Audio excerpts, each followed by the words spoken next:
আসসালামু আলাইকুম ওরহমতুল্লাহি ওবরকাতুহ। বিসমিল্লাহি আলহামদুলিল্লাহ ওয়াসসালাতু ওয়াসসালামু আলা রাসূলিল্লাহি আম্মা বাদ। সম্মানিত শ্রোতা দর্শক মণ্ডলী, আপনাদেরকে আজকের ভিডিওতে একটি ঘটনা শোনাবো ইনশাআল্লাহ।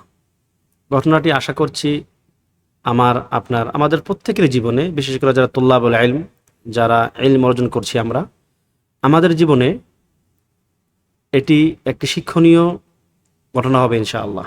অর্থাৎ আমরা জানবো যে আসলে আমাদের যারা সালফে সালেহিন, আমরা যাদেরকে ইলমের ক্ষেত্রে সালাফ মনে করি, সমস্ত উলামায়ে কেরাম কিভাবে এই ইলমের পথে তাদের ত্যাগ তিতিক্ষাগুলো স্বীকার করেছেন।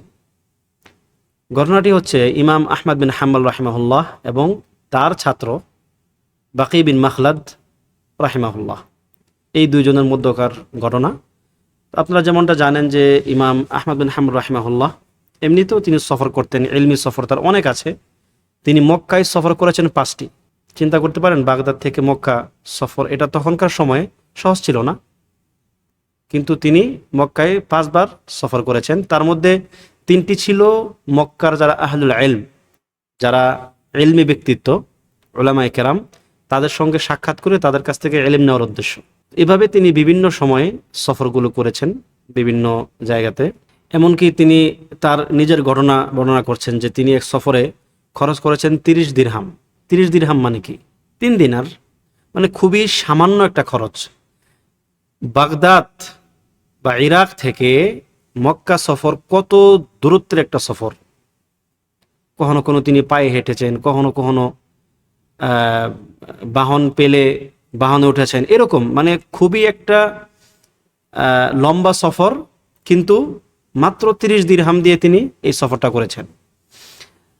তো এটা হচ্ছে যে আসলে সুবহানাল্লাহ, তারা ইলম অর্জনের জন্য যে কতটা ত্যাগ করতেন তার একটি নমুনা। তো তিনি এরকমভাবে বিভিন্ন সময় সফর করতেন এবং অনেক ছাত্ররাও দূর দূরান্ত থেকে তার নিকট সফর করে ইলম অর্জন করতে আসতেন।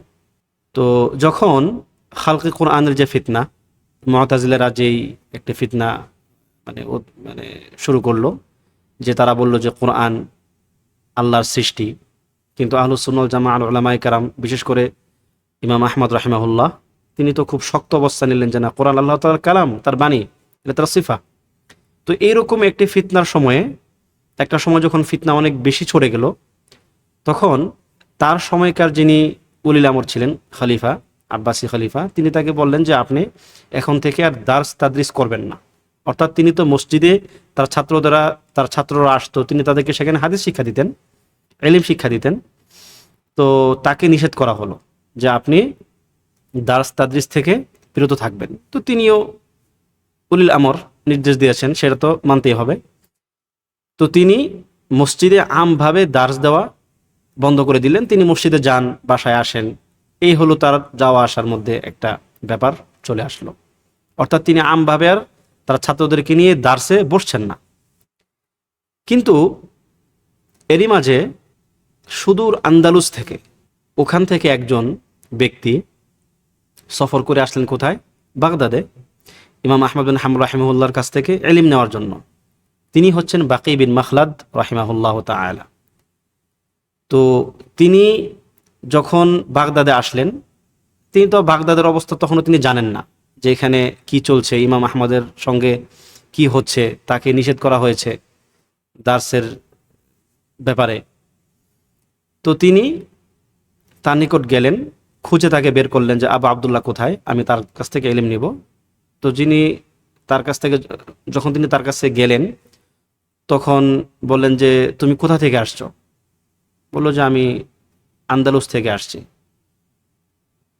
তখন আহমদ বিন হাম্বল রাহিমাহুল্লাহ বললেন যে আন্দালুস এটা কি আফ্রিকাতে? তিনি বললেন যে না, আমাদের এখান থেকে আফ্রিকাতে আসতে নদী পার হতে হয়, মানে কি আফ্রিকারও দূরে। তো এভাবে তাদের মধ্যে কিছু কথোপকথন। তারপরে তিনি বললেন যে তুমি কেন আসছো? বলছে আমি এখানে আসছি একমাত্র ইলম অর্জন করার জন্য, আপনার কাছ থেকে আমি হাদিস শিখবো, ইলম শিখবো।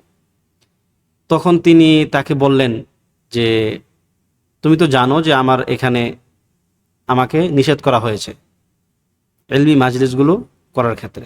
তখন ওই ব্যক্তি বলল যে আসলে আমি আপনার কাছ থেকে ইলম নিতে চাই, আপনি তো আর দাস দিচ্ছেন না, আপনি আমাকে একা শেখাচ্ছেন। তখন তিনি তাকে বললেন যে ঠিক আছে, আমি তোমাকে ইলম দিব, হাদিস শিখাবো, তবে একটি শর্ত আছে।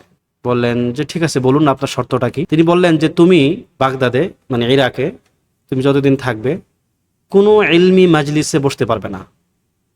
মানে আজব এক শর্ত, কোনো ইলমি মাজলিসে বসতে পারবে না। তিনি এটা কেন বললেন? কারণ যদি এই ব্যক্তি সুদূর আন্দালুস থেকে আসছে, এখানে এসে তিনি ইলমি মাজলিসে বসেন, ইলমি ছাত্র হিসেবে তিনি পরিচিত, আবার তিনি আহমদ বিন হাম্বল রাহিমাহুল্লাহর কাছে যান, তো এটা আবার খলিফার নিকট বা তখন যারা উলিল আমর ছিল তাদের নিকট হয়তো এরকম মনে হতে পারে যে তিনি তার বাসায় এখন দার্সের ব্যবস্থা করছেন। এই ব্যাপারটা তিনি চাননি। তিনি বললেন ঠিক আছে, আমি রাজি, আপনি আমাকে যে শর্ত দিবেন আমি আপনার কাছ থেকে ইলম নিব, সেটা যে কোনো শর্তে, কোনো সমস্যা নেই। এই কাজটা কিন্তু সহজ না ভাই। একজন তালেবে ইলম সে ইলম অর্জন করবে শুধুমাত্র একজনের কাছ থেকে এবং অন্য কোনো ইলমি মাজলিসে সে বসতে পারবে না, এত দূরের সফর থেকে এসে, এই ব্যাপারটা সহজ না। বিশেষ করে যাদের মধ্যে ইলমের ক্ষুধা আছে তাদের জন্য তো আরও না। কিন্তু তিনি নাসরবান্দা, ঠিক আছে আমি আপনার শর্তে রাজি। এবার তিনি বললেন যে তাহলে তুমি যদি এই শর্তে রাজি থাকো, এবার তোমাকে একটা সিস্টেমে আসতে হবে যে আমি তোমাকে ইলমটা কেমনে দিব। আমি তো আর আমভাবে মাজলিস করছি না, তো তোমাকে আমি ইলমটা দিব এভাবে যে তুমি প্রত্যেক দিন আমার বাসায় আসবে, বাসায় এসে তুমি কোরআন আনবে এবং আমার কাছ থেকে একজন পথিকের মতো করে চাইবে। আমি তোমাকে কিছু রুটি দেব আর একটা হাদিস বা কিছু হাদিস দেব। তিনি তাতেও রাজি হয়ে গেলেন, বললেন ঠিক আছে আমি আপনার এই শর্তেও রাজি। তো যেই কথা সেই কাজ, তিনি প্রত্যেক দিন আহমদ বিন হাম্বল রাহিমাহুল্লাহর বাসায় এসে তাদের ইরাকের যে ওইখানকার যে কালচার, সেই কালচার অনুযায়ী বলতেন যে আল আজরু রাআকুমুল্লাহ। যেমন আমরা আমাদের দেশে, বাংলাদেশের প্রেক্ষাপটে যখন কোনো ভিক্ষুক আসে, সে আমাদের কাছ থেকে কিভাবে টাকা চায় যে আল্লাহর রাস্তায় কিছু দেন নাকি, মানে এই শব্দে বা এইরকম শব্দে, যেখানে সে নিজেকে খুব ছোট করে সে চায়। ঠিক তদ্রূপ একজন তালেবে ইলম, তার কাপড় জীর্ণ শীর্ণ অবস্থায় থাকতো, মানে একজন পথিক যেরকম থাকে, ভিক্ষুক যেরকম থাকে, সেই অবস্থায় তিনি তার ঘরে এসে কোরআন আনতেন এবং বলতেন কি আল আজরু রাআকুমুল্লাহ। এই কথাটি ছিল তখনকার সময় ইরাকে বা ওই অঞ্চলে কারো কাছ থেকে কোনো কিছু চাওয়ার জন্য নিচু হয়ে চাওয়ার একটা মাধ্যম ছিল এটা। তো তিনি প্রত্যেক দিন এভাবে সে যখন কোরআন আনতো বাকি বিন মাখলাদ রাহিমাহুল্লাহ, তখন তিনি বের হয়ে তাকে কিছু রুটি দিতেন এবং তাকে একটা বা একাধিক হাদিস ওই চলার পথেই বলে দিতেন। আর তিনি এভাবে হাদিস প্রত্যেকদিন একটা বা একাধিক হাদিস তিনি নিচ্ছেন। আচ্ছা একটু কল্পনা করুন তো যে এই ঘটনাটা কতদিন চলতে পারে, বা একজন ব্যক্তি এই কাজটা কতদিন করতে পারে। যদি এই জায়গায় আমি আপনি হতাম, আমরা কি করতাম? সম্ভবত আমরা এই শর্তে রাজি হতাম না। কিন্তু যদি রাজি হয়েই যেতাম কোনো কারণে, তাহলে আমাদের অবস্থানটা কোথায় থাকতো বা আমরা কি ভাবতাম? 5 দিন, 10 দিন, 1 মাস, তারপর আমাদের সবর, আল্লাহুল মুস্তাআন। কিন্তু বাকি বিন মাখলাদ রাহিমাহুল্লাহ তিনি 2-4-5 দিন না, 2-4-5 মাস নয়, বরং বছরের পর বছর, একাধিক বছর তিনি এভাবে প্রত্যেক দিন আসতেন খুব নিচু হয়ে, এবং তিনি এসে তার কাছ থেকে কিছু রুটি এবং হাদিস নিতেন, একটা বা একাধিক হাদিস, এবং অন্য কোথাও তিনি যাচ্ছেন না। আন্দালুস থেকে তিনি এখানে আসছেন, প্রত্যেক দিন একটা হাদিস শিখতেছেন অথবা একাধিক হাদিস শিখতেছেন, আর তার জীবনের এই অবস্থা, এত নিচু হয়ে একটা মানুষ চলতেছে। তো যখন এভাবে চলতে থাকলো, একটা সময়ে ওই খলিফা মারা গেলেন। তারপরে যিনি আসলেন খলিফা, তিনি আবার সুন্নতের অনুসারে ছিলেন, মুতাওয়াক্কিল, খলিফা মুতাওয়াক্কিল। তো তিনি যখন খেলাফাতে আসলেন, তখন আবার আহমদ বিন হাম্বল রাহিমাহুল্লাহর যে দার্স, সেটা আবার ওপেন হয়ে গেল, মানে তিনি এখন দার্স দিতে পারবেন। তো ওই ব্যক্তি আসে, বাকি বিন মাখলাদ তখন তো আমভাবে আসতেছে প্রকাশ্যে, এবং তখন ইমাম আহমদ বিন হাম্বল রাহিমাহুল্লাহ তাকে দেখিয়ে মানুষদেরকে বলতেন যে বাকি বিন মাখলাদ হচ্ছে প্রকৃত তালেবে ইলম। সে নিজে তালেবে ইলম হওয়ার জন্য যা যা প্রমাণ করতে হয় সে তা করে দেখিয়েছে গত কয়েক বছরে। এভাবে তিনি প্রকাশ্যে মানুষের সামনে তার প্রশংসা করতেন। আপনারা চিন্তা করতে পারেন এই বাকি বিন মাখলাদ এইভাবে তিনি কিরকম হাদিস সংগ্রহ করেছেন। হাদিসের মুসনাদ পৃথিবীতে যতগুলো আছে তার মধ্যে সবচেয়ে বড় মুসনাদ হলো এই বাকি বিন মাখলাদের। সবচেয়ে বড় মুসনাদ মানে হাদিসের ক্ষেত্রে এটা হচ্ছে এই বাকি বিন মাখলাদ রাহিমাহুল্লাহ তাআলা। মানে অনেক হাদিস তিনি এভাবে সংগ্রহ করেছেন। তো এভাবে চলতে থাকলো। তো একটা সময়ে বাকি বিন মাখলাদ অসুস্থ হয়ে গেলেন। তিনি বললেন যে আমি একদিন বা এক সময় আমি অসুস্থ হয়ে গেলাম, আমি আর মানে কয়েকদিন আসতে পারলাম না ইমামের দার্সে। তখন তিনি তাকে দেখলেন না, কোথায় মানে বাকি কোথায়। তিনি খোঁজ নিতে নিতে তিনি যেখানে থাকেন সেখানে গেলেন। সেখানে গিয়ে তিনি দেখেন যে একটা হোটেল বা একটা মানে হোটেল জাতীয় একটা জিনিস ওই সময় যেটা থাকতো আর কি, ভাড়া করা একটা রুম, তিনি সেখানে থাকেন, খুবই জীর্ণশীর্ণ অবস্থায় থাকেন। তো তিনি তার নিকট খবর পাঠালেন যে আমি তার নিকট তার সঙ্গে সাক্ষাৎ করতে আসছি। তো যখন হোটেলের যারা কর্মচারী তার নিকট গিয়ে বলল যে তুমি কি ইমাম আহমাদের ছাত্র বা তার সাথী? বলছে হ্যাঁ। বললো তাহলে এতগুলো বছর তুমি আমাদেরকে কেন এই কথা বলো নাই? সুবহানাল্লাহ। এখানে দুটি শিক্ষা। একে তো তিনি ইমাম আহমদের থেকে ইলম নেন, তিনি সেটা কাউকেই বলবেন না। কেন? ইমাম আহমদ তাকে নিষেধ করেছেন বা তিনি সেটা চান নাই যে কেউ জানুক তিনি তার কাছ থেকে ইলম নিচ্ছেন। আবার বিপরীতে একজন বিখ্যাত মানুষের সঙ্গে সম্পর্ক আমরা তো প্রকাশ করতে ব্যস্ত যে অমুকের সঙ্গে আমার সম্পর্ক আছে, আমি অমুকের ছাত্র, আমি অমুকের শিক্ষক বা আমি অমুকের বন্ধু, যদি বিশেষ করে ওই ব্যক্তি যদি বিখ্যাত কেউ হয়, কিন্তু তিনি সেই কাজটা করেন নাই।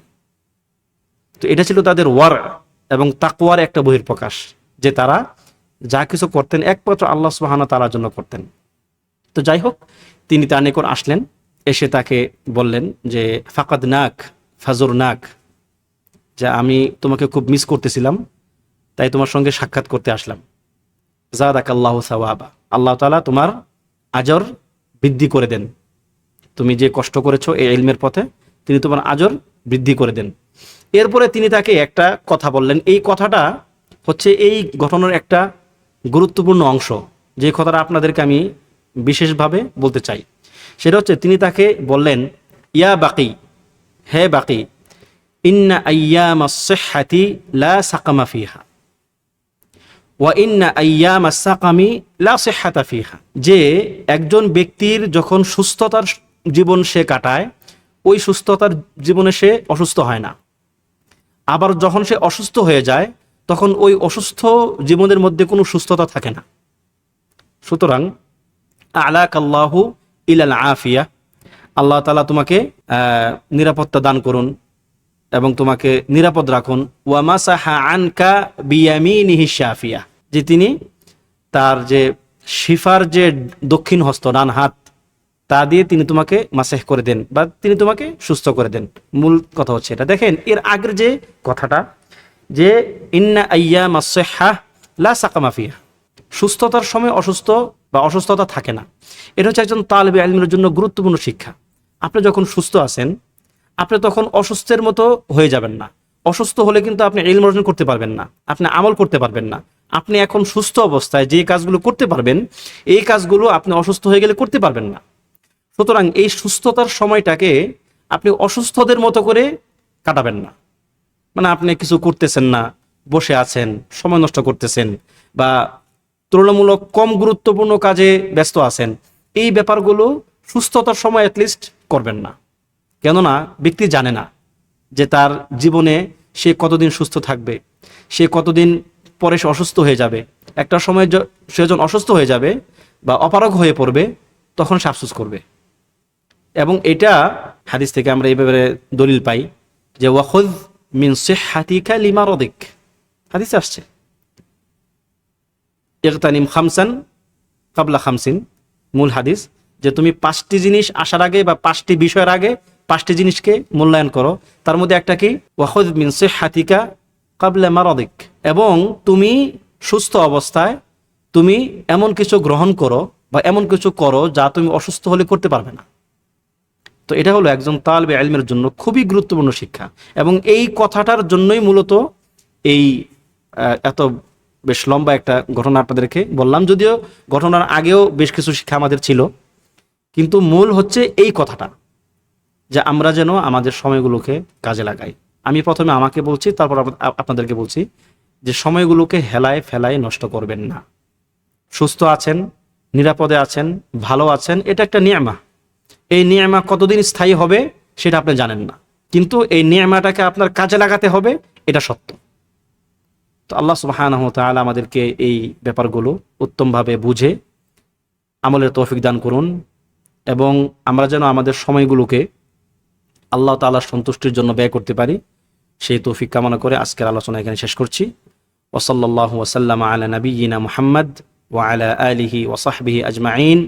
ওয়াসসালামু আলাইকুম ওয়া রাহমাতুল্লাহি ওয়া বারাকাতুহু।